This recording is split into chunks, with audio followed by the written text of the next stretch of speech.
Bienvenidos a Matedumat.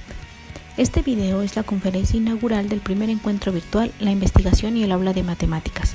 En esta ocasión escucharemos al Dr. David Bloch Sevilla, investigador del Departamento de Investigaciones Educativas del CINVESTAF, México. El Dr. Bloch pertenece al Sistema Nacional de Investigadores en el nivel 3. Desde mediados de los 80 ha compaginado su trabajo de investigación en didáctica de las matemáticas en el nivel básico con la participación en diversos proyectos de desarrollo curricular. En investigación se ha abocado principalmente al estudio de la problemática didáctica de las estructuras multiplicativas, la operación de división, la noción de fracción y la noción de razón. También se ha interesado por el análisis de las prácticas de la enseñanza de las matemáticas en el nivel básico, incluyendo recientemente la escuela multigrado, y por la formación de maestros. En el ámbito del desarrollo curricular ha participado en el desarrollo de los programas nacionales de matemáticas y ha sido coautor de libros para alumnos de primaria y de secundaria, así como para maestros, entre los cuales se cuentan algunos de los libros de texto gratuitos de matemáticas que edita la Secretaría de Educación Pública en México, y la obra La enseñanza de las matemáticas en la escuela primaria, taller para maestros, de la que fue coordinador. El Dr. Bloch inaugurará este primer encuentro virtual con la conferencia Cambios curriculares en la enseñanza de las matemáticas en primaria en México, 1960-1993, el caso de la enseñanza del número natural. Agradecemos al Dr. David Bloch por aceptar esta invitación y les comentamos que, si están viendo este video al momento de su estreno, pueden interactuar con el conferencista durante el tiempo que este dure, a través del chat en vivo de YouTube, y que al finalizar la exposición dejaremos también 5 minutos de preguntas en este mismo espacio. Si están viendo esta conferencia posterior a su estreno, pueden dejar dudas y aportaciones en la sección de comentarios que está en la parte de abajo. Buenos días, tardes o noches. Nunca se sabe con esta modalidad a qué horas se va a ver este programa. Pues muchas gracias por la invitación. Pues me da gusto poder tratar de aportar algo a esta tarea de enseñar matemáticas en la escuela. Otra vez un poquito. Como tú me invitaste a hablar sobre investigación y libros de texto y salón de clases, decidí recuperar una conferencia que yo ya tenía preparada de hace varios años y bueno, le hice algunas adaptaciones y actualizaciones, que es una pequeña historia sobre los cambios que ha habido en nuestros libros de texto desde los primeros libros de texto que hubo, que fueron los de los años 60, de hecho arranco un poco antes, hasta la reforma del 93, que fue muy importante en nuestra historia curricular. Ahí me detengo bastante y después hago unos comentarios sobre los años que siguieron hasta la fecha. Esta historia, a mí me gusta platicarla porque permite ver varias cosas al mismo tiempo. Una de las más importantes es ver cómo las ideas que tenemos acerca de cómo se aprenden las matemáticas y cómo conviene enseñarlas, etcétera, han cambiado bastante, ¿no? En el lapso de un poco más de medio siglo, 60, 70 años, ¿no? Y eso sirve mucho para que uno vea la vitalidad que hay detrás de estas cosas que hacemos, que luego parece que siempre han sido así, ¿no? Porque desde que nosotros nos acordamos, pues no las vemos cambiar, ¿no? Y bueno, sirve mucho ver que cambian, que están en un proceso de mejoría, a veces no, a veces de retrocesos también, de investigación, de búsqueda, etc. Entonces, en primer lugar, sirve para eso. En segundo lugar, permite una visión más comprensiva, un poquito más amplia sobre lo que se nos está proponiendo hoy en día. En tercer lugar, deja ver un poco también de la historia de la didáctica misma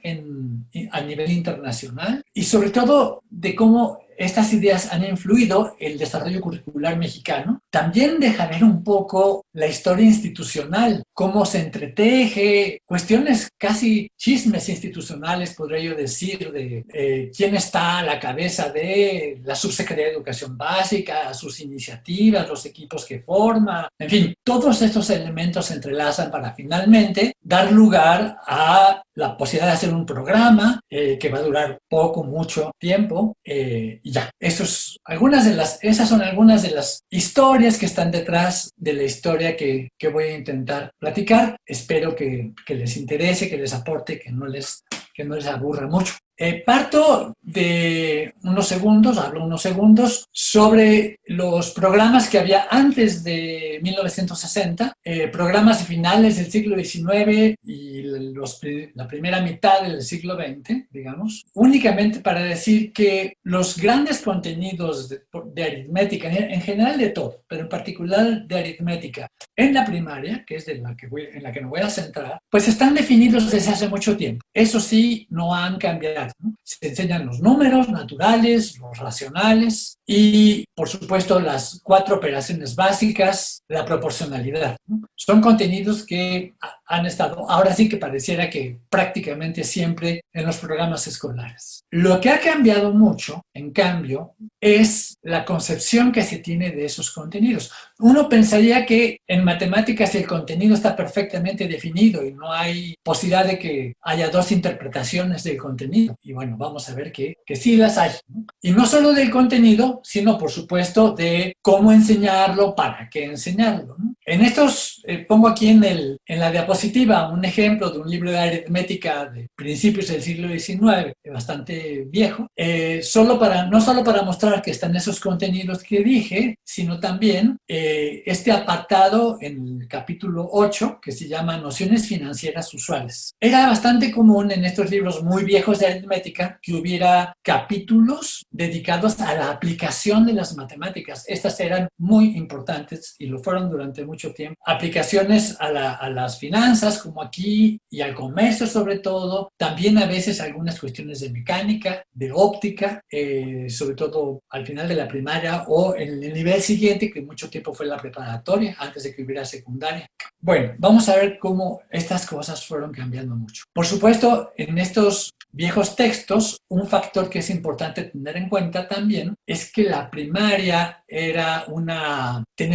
hasta ahí llegaba la educación básica, digamos. Después de estudiar la primaria, la gente se iba a trabajar. Hoy en día, aunque eso sigue pasando mucho, se espera que, bueno, la educación básica ya abarca hasta la preparatoria, ¿no? Mínimo la secundaria. Eso ha hecho que cambie la función de la primaria. Ya no solo es preparar para el trabajo, también es propedéutica, ahora es preparar para que la gente pueda seguir estudiando. Todavía tengo otra diapositiva que es muy, muy simpática porque es de otro libro de textos de la época, de primera mitad del siglo XX, perdón. Y bueno, esta página de aritmética comercial, si ven arriba dice catecismo de aritmética comercial, parte teórica porque luego vendrían los ejercicios, así se dividía típicamente una lección de matemáticas. Y vean ustedes cómo eran las lecciones, ¿no?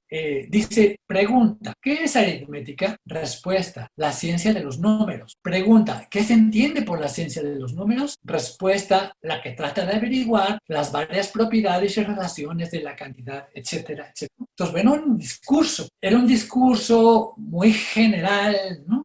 Pues ahora sí que nos recuerda el catecismo a los que fueron a estudiar esto alguna vez en su vida, como frases, oraciones que se repetían iguales y bueno, se aprendían mucho también, no solo escuchando, sino mediante memorización, ¿verdad? Bueno, es muy impactante ver que alguna vez las matemáticas también se enseñaban así. En este periodo de primera mitad del siglo XX, junto con estas ideas muy, muy tradicionales de la enseñanza de las matemáticas, empezaban ya a filtrarse algunas nociones mucho más modernas, digamos, hoy las reconoceríamos como más modernas, de pedagogía.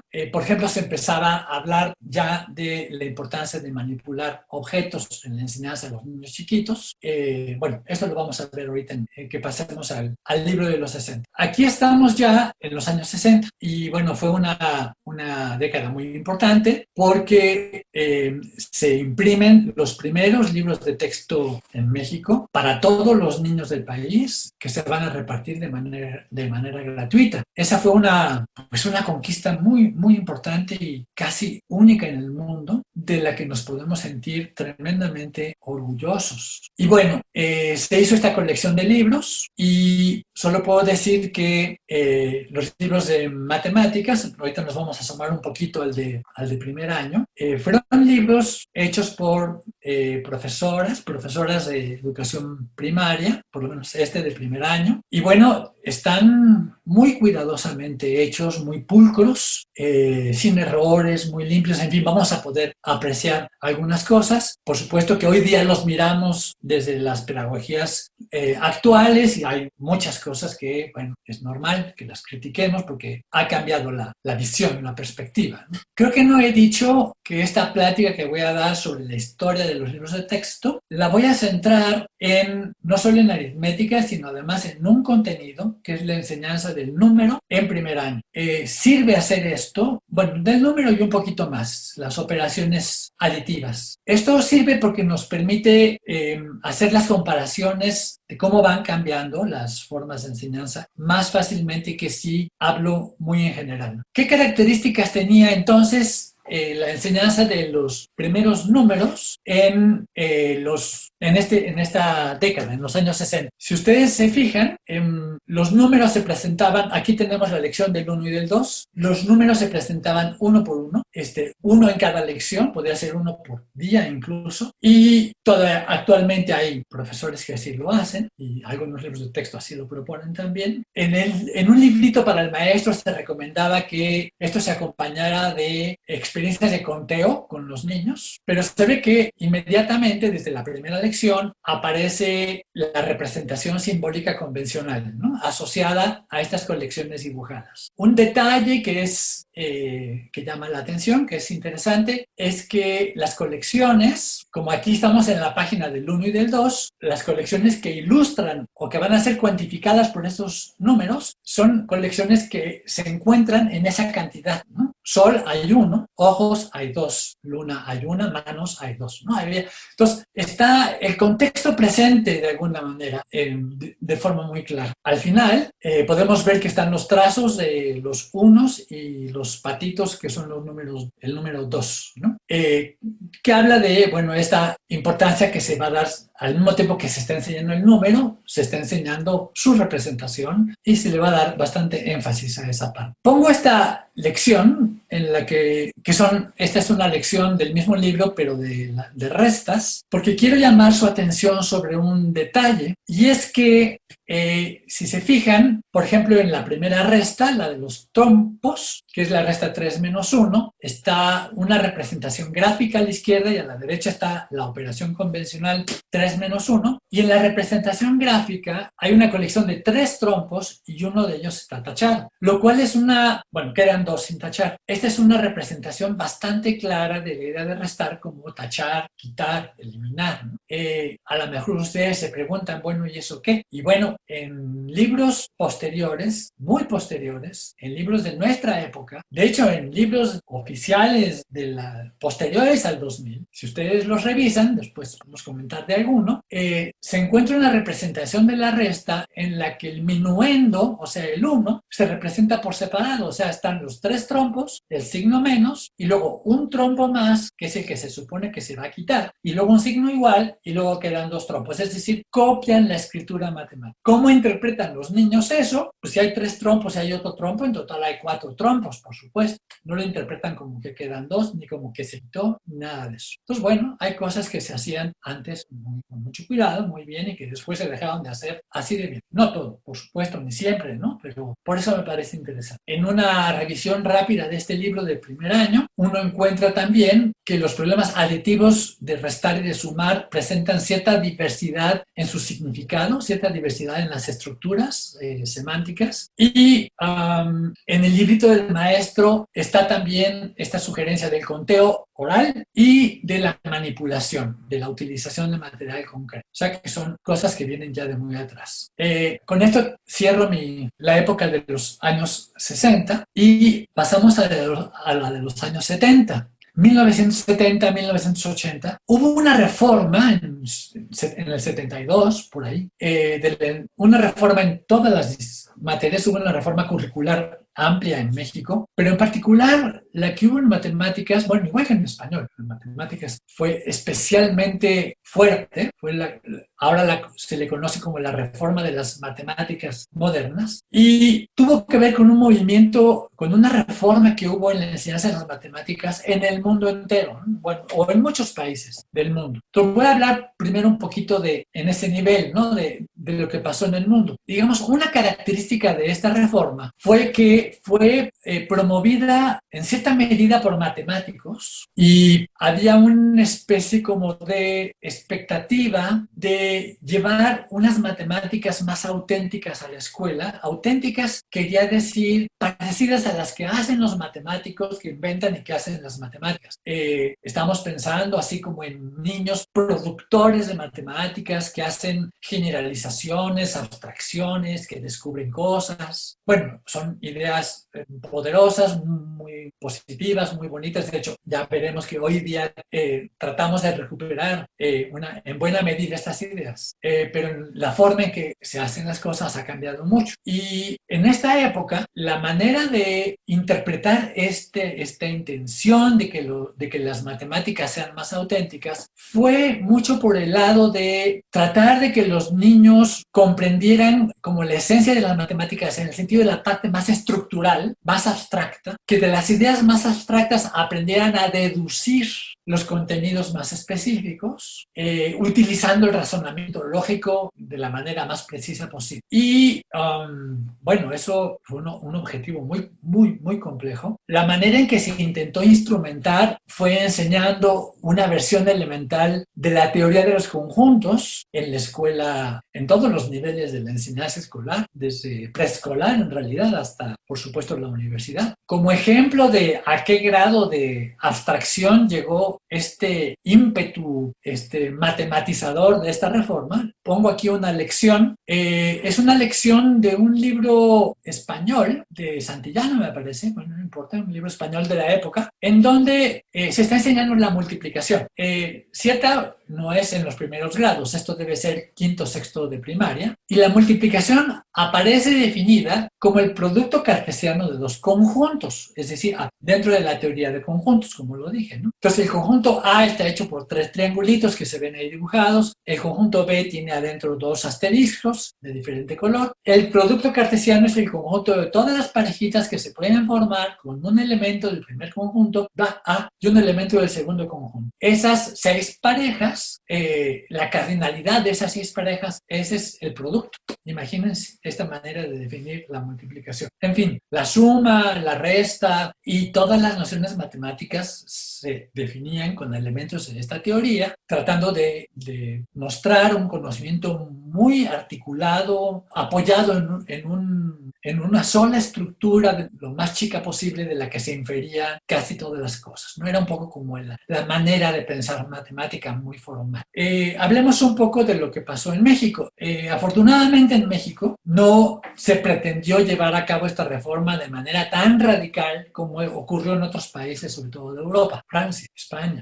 Acá la cosa fue mucho más moderada. Esta reforma en los años 70 ocurrió en el marco del gobierno de Luis Echeverría. Hubo una invitación a los centros de investigación, no solo de matemáticas, también esto pasó en las otras disciplinas, en ciencias sociales, en español. Se invitó a centros de investigación, investigadores de primer nivel del país, a que participaran en la confección de los libros de texto. En español participaron investigadores del Colegio de México, por ejemplo, y en matemáticas participaron investigadores del CIMPESTAB, un centro de investigaciones del que hablaremos un poco más al ratito. En fin, matemáticos de este centro. De manera que la reforma estuvo a cargo en principio, de matemáticos de muy alto nivel en México. Y bueno, se hicieron estos libros, de los que vamos a platicar algunas cosas en este momento. Algunas de las características más sobresalientes de los libros de esta reforma fueron efectivamente una yo aquí le llamo actualización en el nivel de los conceptos, es decir, hubo una preocupación por definir de manera más precisa, más matemática,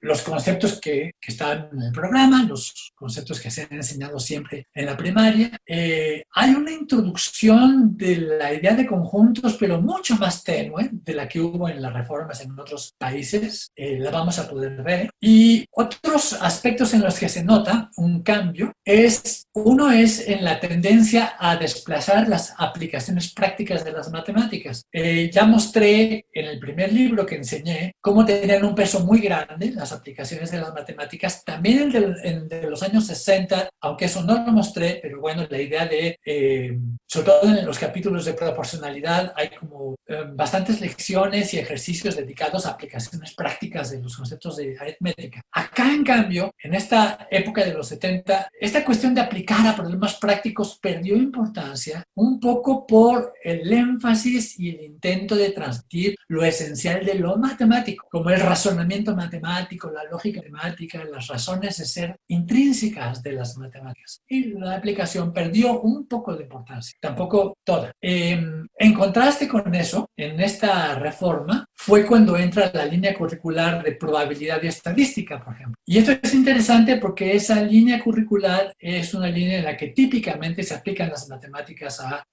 otras cuestiones que tienen que ver con otras disciplinas, con ciencias sociales, en fin, con todo, ¿no? En eso sí podemos encontrar que se conserva y se fortalece la idea de aplicación. Bien, desde el punto de vista pedagógico, en estos libros, y sobre todo porque no he dicho que se editaron también unos libros para el maestro bastante interesantes, bastante teóricos, o sea, sí, había una expectativa de que el maestro aprendiera muchas matemáticas, pero bueno, en estos libros también se explicita el enfoque pedagógico, mismo que uno encuentra en los libros de texto, y bueno, se habla de el interés de trabajar, de que el estudiante sea activo, de que aprenda a aprender, de que tenga una actitud crítica, un pensamiento científico, en fin, ideas que empezamos a escuchar en esa época y vamos a seguir escuchando mucho después, que vienen de influencia de pedagogos que ya están empezando a, digamos, influir en el ámbito de quienes hacen programas y quienes forman maestros y en el ámbito educativo en general. Bueno,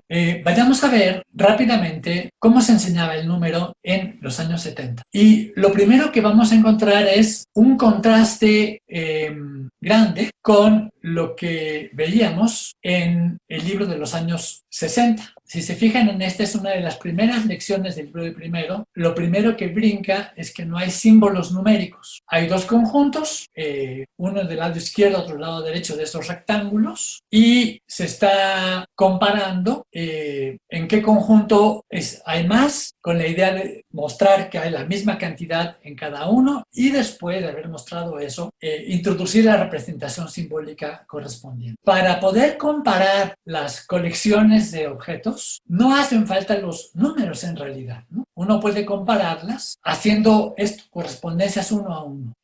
Hoy en día, las maestras de preescolar, esto les suena ya muy familiar, en aquella época no lo era para nada, y debemos a los matemáticos de aquella época mucho esta como visión del número más allá de su representación simbólica. La idea de correspondencia uno a uno es consubstancial, podríamos decir, de la idea de número. Y bueno, el análisis matemático más profundo de las nociones aportó, digamos, cuestiones interesantes como esta. Estos conjuntos con la misma cantidad de objetos se llaman conjuntos equipotentes. En estos años, por su preocupación por los términos precisos, pues se introdujo el término, se les explicó a los maestros, ¿no? Bien, pasemos ahora a cómo se proponía enseñar el sistema decimal de numeración, es decir, el sistema con el que se representan los números. No me detuve a platicar cómo se hacía esto en la propuesta de los 60, lo digo rápidamente. Se hacía con el apoyo en dinero. Se hablaba para explicar cómo se escribía el 11, el 12, el 13, se metieron monedas, billetes y monedas, entonces 10 pesos con 1 peso, 10 pesos con 2 pesos, y con eso se hacía una presentación muy rápida para introducir la escritura de los números mayores que 9. Acá en los 70 la cosa va a cambiar mucho, porque con esta idea de que de lo que se trata es de que los alumnos entiendan las ideas matemáticas que están detrás de los contenidos que utilizan, hubo una intención de enseñarles los principios que subyacen al sistema decimal de numeración, que son la base y la posición, como ustedes saben. Pero no solo, fíjense ustedes,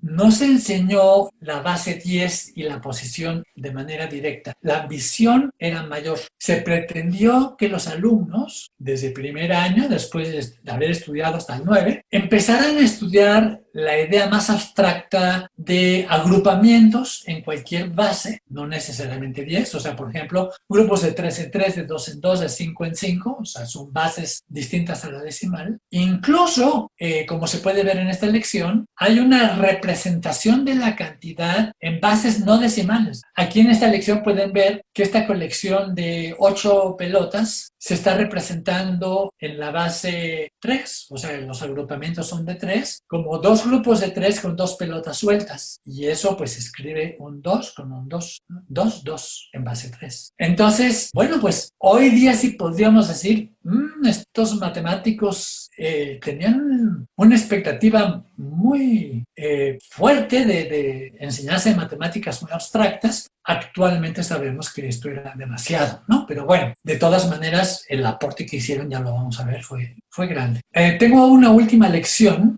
Esta la puse un poquito por destacar este rasgo ya un poco exagerado de el espíritu matemático en los libros del primer año. Es una pequeña exageración, igual que la de las distintas bases, pero bueno, era como el ánimo de la época. Aquí se le está explicando al maestro una manera de introducir la resta que es con la idea de lo que le falta a una colección para llegar a una cantidad, ¿no? Vamos, es una suma en la que se conoce el resultado, la suma, y se desconoce un sumando, como se puede ver ahí en la diapositiva, ¿no? 2 más cuánto igual a 5. Si yo tengo un conjunto con 2 y me pregunto cuánto me falta para tener 5, eso es una resta y se puede escribir como 5 menos 2 igual cuánto.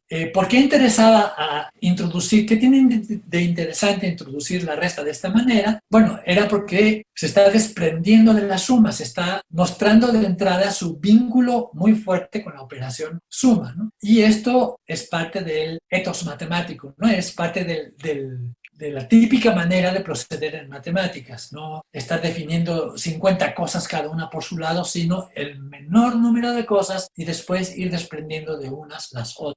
Pero bueno, esto da lugar a definiciones de conceptos que para primero de primaria pues sí resultaban muy complejas, ¿no? Explicaciones a veces difíciles, prematuras. Y bueno, otras cuestiones que aquí pongo en la diapositiva es, aunque vieron que comenté hace un rato que había una intención de tener un alumno activo que aprenda a aprender, etc. Cuando uno ve las actividades y ve el libro de texto, en realidad eran muy guiadas en el sentido de que el alumno tenía que seguir muy paso a paso una serie de indicaciones que se le iban dando. Y también se puede encontrar, estas son críticas que podemos hacer hoy en día, por supuesto, no las hubiéramos podido hacer probablemente en la época en que salieron estos libros, o se hicieron, cierta subvaloración de los conocimientos previos de los alumnos, sobre todo de su intuición, de su sentido común, de los contextos que les son familiares, ¿no? Si ustedes ven, ya no lo comenté, pero en los conjuntos que están dibujados en los libros de texto de primer año, por ejemplo, no hay un conjunto con 7 canicas, con 8 cochecitos, con 3 muñecas, con 6 pajaritos, es decir, con mismo tipo de objetos que son los que se suelen contar en la vida cotidiana. Ponían conjuntos incluso de objetos distintos unos de los otros, ¿no? Un pajarito con una licuadora, con un zapato, con un limón, cosas que no tenían que ver una con la otra. Un poco para enfatizar esta cuestión de abstracción, no importa, no tienen que ser iguales los objetos. Bueno, sí, no tienen que ser iguales, pero no son los que yo suelo contar, ¿verdad? Es esa tensión entre mi sentido común, el para qué yo uso la aritmética en un momento dado, contra una intención de introducir una idea muy abstracta. En fin, son de las múltiples cosas que se pueden decir de esta propuesta muy compleja, pero muy interesante. Y bueno, estuvo vigente varios años. En los 80, en todo el mundo, en realidad, esta tendencia de las matemáticas modernas empezó a hacer crisis por varias razones. Varias de ellas ya son muy obvias, ¿no? Desde la manera en que lo estoy contando hice como evidentes algunas cosas que no iban a funcionar y no funcionaron. Pero hubo otras razones. Una fue que, digamos, la idea que estaba detrás, la teoría misma de los conjuntos, fue muy difícil de comprender. Bueno, muchos profesores no la entendieron, los padres de familia no la entendieron tampoco. No se disponía de conocimientos de didáctica adecuados para enseñar lo que los matemáticos querían que se enseñara. Otra razón interesante que apareció después es, una cosa es que las matemáticas en su presentación actual, después de los miles de años de desarrollo que tiene, se exprese de la mejor manera en estructuras muy abstractas. Y otra cosa es que en un proceso de aprendizaje, sobre todo de niños, haya que empezar en esas cosas. Hubo una confusión ahí. Ahora entendemos, creo, mucho más los procesos de aprendizaje y sabemos que en todo caso esas estructuras abstractas se aprenden al final y no al principio. Entonces, bueno, esta es una de las comprensiones muy fuertes, muy poderosas que llegó un poco después y que también contribuye a decir, bueno, las cosas no iban tanto por ahí. Este libro que está puesto en la diapositiva es un libro que circuló mucho en todo el mundo, escrito por un educador matemático, Morris Klein, matemático primero. El fracaso de la matemática moderna se llama. Y el libro, ¿por qué Juanito no sabe sumar? Es un libro interesante y bueno, finalmente una de las cosas que él va a acabar diciendo es, no solo no pueden aprender estas matemáticas nuevas, sino lo que más me preocupa es que tampoco están ya pudiendo aprender bien, para empezar porque no hay tiempo ya en la escuela, ¿verdad? El tiempo no es infinito, las matemáticas de siempre, sumar, por ejemplo. Bien, dejamos esta época. Vamos a poder ver en las reformas que siguen que varios elementos que entraron en los 70 perduran hasta la fecha. Es decir, podemos enfatizar que algunas cosas ahora hemos entendido que eran exageradas, que no podían ser, que había que matizarlas, pero eso no quita, por un lado, la intención así como muy noble que hubo detrás de enseñar unas matemáticas más auténticas a los alumnos, pero sobre todo aportes muy específicos que van a quedar para siempre y los vamos a poder ir viendo poco a poco. Los años 80. Bueno, acá hubo otra reforma en México, pero solo de los 2 primeros grados. La primera característica que salta es se echa marcha atrás en varias de las ideas de estas matemáticas modernas.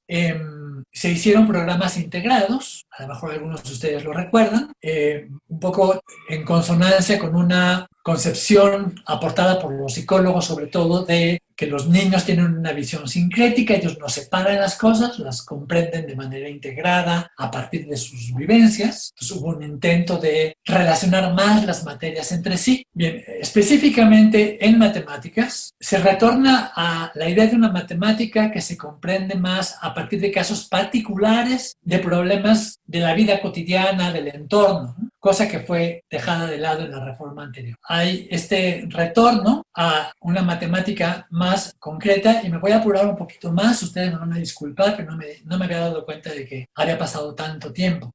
Una cosa que quiero destacar de esta época es el hecho de que se hizo explícito un método para enseñar matemáticas con la idea de partir primero de los objetos, luego ir al nivel gráfico y finalmente al nivel simbólico, que es otra idea que por sencilla se quedó, logró perdurar, digamos, hoy en día todavía se intenta seguir. En realidad, el método que se está proponiendo está bastante sensato. El problema en esta época fue que la manera en que esto se implementó fue tremendamente rígida y, bueno, les doy un ejemplo, ¿no? Por ejemplo, para el número 3, que el alumno forme colecciones de 1 y 2 elementos escribiendo el número y la palabra, que ponga un objeto más en alguna de sus colecciones, que use la palabra 3 para referirse a sus colecciones, y luego de hacer esto con objetos, que lo hagan en el libro como lo ven ahí. O sea, son acciones tremendamente dirigidas y sin ninguna problematización de por medio, ¿no? Entonces, bueno, fue una interpretación muy pobre de esa metodología que acabo de mostrar. Me brinco a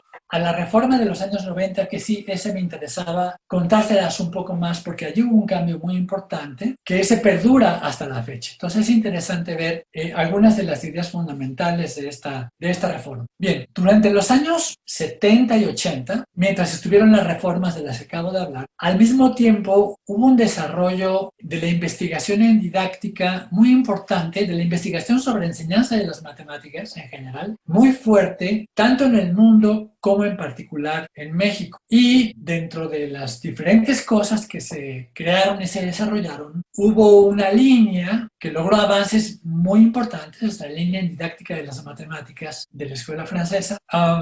Digamos, es una línea que parte de una concepción epistemológica, constructivista, efectivamente, es decir, retoma un poco también esta idea de los 80 de el alumno puede ser constructor de su conocimiento, pero a diferencia de los 80, el gran aporte que va a haber aquí va a ser en la construcción de las situaciones que permiten, que hacen posible que el alumno sea constructor de su conocimiento. Bueno, se le llama también un medio, ¿no? Un medio con el que el alumno va a interactuar, los alumnos van a interactuar, y que los insertan en problemáticas, en dificultades, en necesidades de conocimiento, hechas de tal forma que se posibilita que ellos puedan ir participando en el desarrollo de su conocimiento. De que el alumno participe en su propio conocimiento es muy vieja, mucho más vieja que esta reforma, pero es con estos materiales que se podría decir que empieza a volverse una realidad la búsqueda de situaciones que lo permitan. Un símil de esto es un poco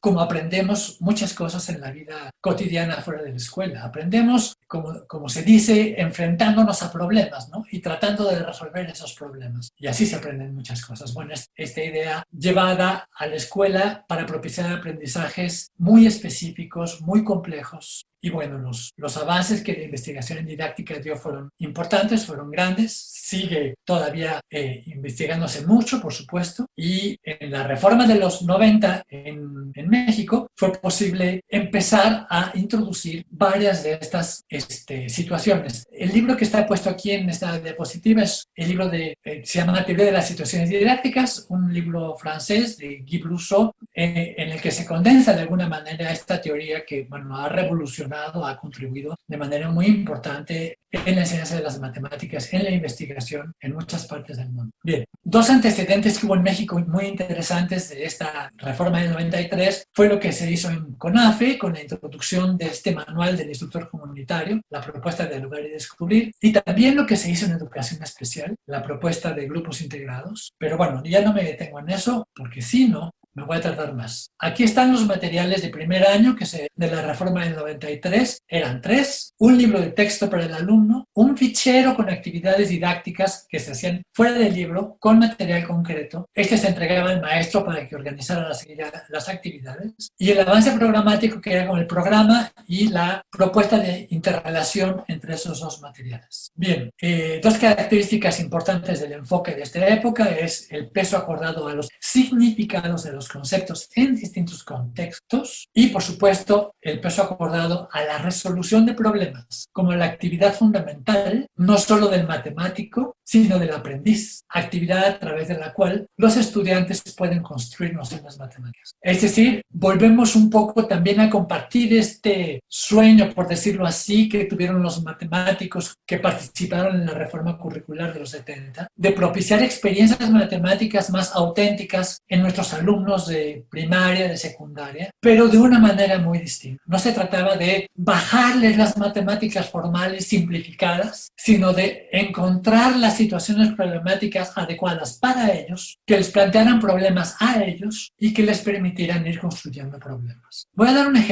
ejemplo que es, bueno, es de las situaciones que usamos para expresar, como casi con pocas palabras, de manera muy rápida, muy visual, a qué nos referimos con estas situaciones problemáticas que permiten construir un conocimiento. Aquí es una creada por el investigador del que hablé hace un segundo, Guy Brousseau, para la enseñanza de los primeros números en primero de primaria preescolar. Es la situación que se publicó en el fichero de actividades didácticas del que hablé con el nombre de platos y cucharas. Y ahí está la ficha puesta en la diapositiva. Bueno, la idea de esta situación es, bueno, plantear un problema que ponga a los niños en una situación en la que tengan que utilizar un número. Ellos son niños muy pequeños que todavía no saben posiblemente contar, más allá de 5, 6, 7, y que en principio no conocen la representación escrita de los números todavía. Y de lo que se trata es de que lo vayan aprendiendo. El problema es el siguiente: se forman dos equipos, o a lo mejor más de dos si son muchos alumnos en el salón, son varias parejas de equipos. Un equipo emisor y un equipo receptor. Al equipo emisor se le dan algunos objetos, aquí son unos platos, y el equipo receptor, si nos imaginamos esto en el salón de clases, podría haber un solo equipo receptor en alguna parte del salón, con una cubeta con muchas cucharas, por ejemplo, y luego los niños en pequeños equipos, 4, 2, de 3, con sus platos. En cada equipo puede haber distinta cantidad de platos, unos pueden tener 2, otros 3, otros 8, etc. De lo que se trata es de que los equipos emisores manden pedir mediante una carta, digamos, al equipo receptor las cucharas que necesitan para que cada uno de sus platos tenga una cuchara. Los receptores reciben este mensaje, lo interpretan y mandan el pedido. Entonces, al final, las cucharas, el equipo que las recibe pone en cada platito una cuchara, y si no le sobraron cucharas ni le faltaron cucharas, ganaron. Es una especie de juego. Y ganaron los dos, tanto emisores como receptores. Si faltaron o sobraron cucharas, pues no ganaron y vuelven a jugar. Y ya, les voy a mostrar algunas resoluciones de niños que estoy tomando de una experiencia que se llevó a cabo a raíz de la tesis de una colega, Ligia Ramírez. Estos ejemplos están tomados de su tesis. Este es el mensaje de un niño. Él lo que hace es construir una colección intermedia, eran 5 cosas, y dibuja 5 rayas. Este es otro del mismo tipo. Este es un mensaje de un niño que ya conoce la representación simbólica de los números, está mandando pedir 10 cosas, pero él todavía siente la necesidad de escribir un símbolo numérico por objeto. O sea, no le parece que solo el 10 vaya a ser interpretado como para traer 10 cosas, entonces pone 10 símbolos. Otra cosa que solían hacer era también repetir el numeral, por ejemplo, 3, 3, 3, 3 o 10, 10, etc. Este es un mensaje muy, muy interesante porque si se fijan, es para comunicar 6 cosas y 5 de ellas están representadas, son 5 platos gráficamente, y la sexta está representada ya con un símbolo, pero siguen siendo 6. Y finalmente, en algún momento los niños empiezan a usar un número para representar. Entonces aquí está muy claramente dicha la idea, expresada, se puede ver muy claramente la idea de ofrecer a los niños un problema y condiciones que les permitan ir construyendo un conocimiento matemático. Aquí podemos ver con mucha claridad un proceso de construcción de la noción de número. Algunas características didácticas de esta situación están aquí, las estamos poniendo. La situación implica cuantificar, es decir, los alumnos que tienen los platos tienen que decir cuánto hay a través de su mensaje. Implica comunicarle a otro, por supuesto, el hecho de que se represente la cantidad tiene un sentido, no es representar por representar, es representar para que otro me dé algo que yo quiero tener. La situación implica interpretar una cantidad codificada en un papel, que es lo que hace el receptor. Y finalmente hay un momento de comparación, que es cuando yo recibo las cucharas, el alumno las recibe, no yo, perdón, y comparan su colección de cucharas con su colección de platos.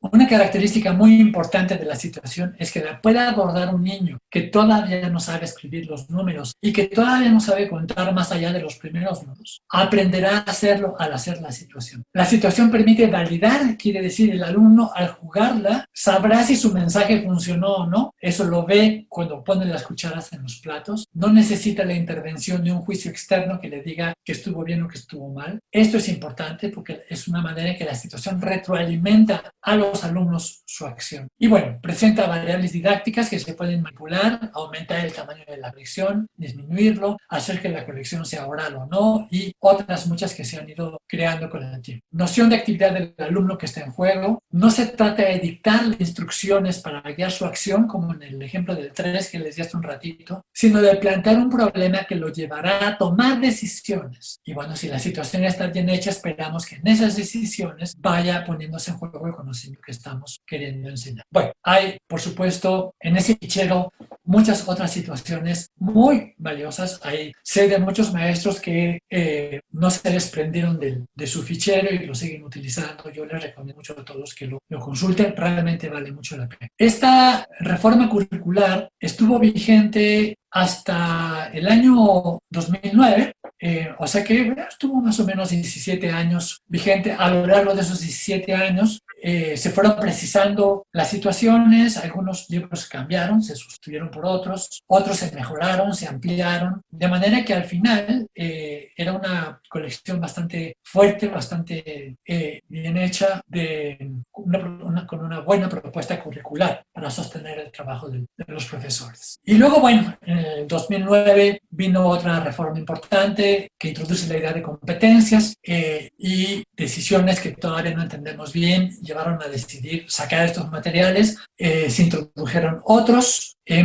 Afortunadamente ya no me queda tiempo para seguir hablando ahorita de eso. La historia después se complica bastante. Nada más vean en esta diapositiva que pongo aquí que entre el 2009 y el 2018, que fue el último cambio que hubo en libros de texto, la última reforma, hubo 4 cambios de libros de texto, ¿no? Y de programas. Es decir, estamos hablando de que cada 2-3 años hubo un cambio. Es un tiempo muy breve para el profesor, para asimilar digamos, para apropiarse de los programas y de los libros, pero también para los autores. O sea, los autores han sido puestos en situaciones de tremenda austeridad para hacer los libros. Y bueno, no siempre han logrado salir muy bien, pero también se explica por estas condiciones que hay. De ahí que una de las cosas que preocupa y que hay que pensar es cómo podemos hacer para, digamos, evitar que el desarrollo, la mejoría de las condiciones para enseñar, para educar, dependan menos de cambios de funcionarios de un sexenio a otro, para que la calidad que se ha ido logrando a lo largo de los años, y miren que en México ha habido muy buenas experiencias, afortunadamente y a pesar de todo, pueda aprovecharse para seguir mejorando y para seguir produciendo materiales de cada vez mejor calidad. Sabemos que los profesores se relacionan con los libros de texto de maneras muy distintas.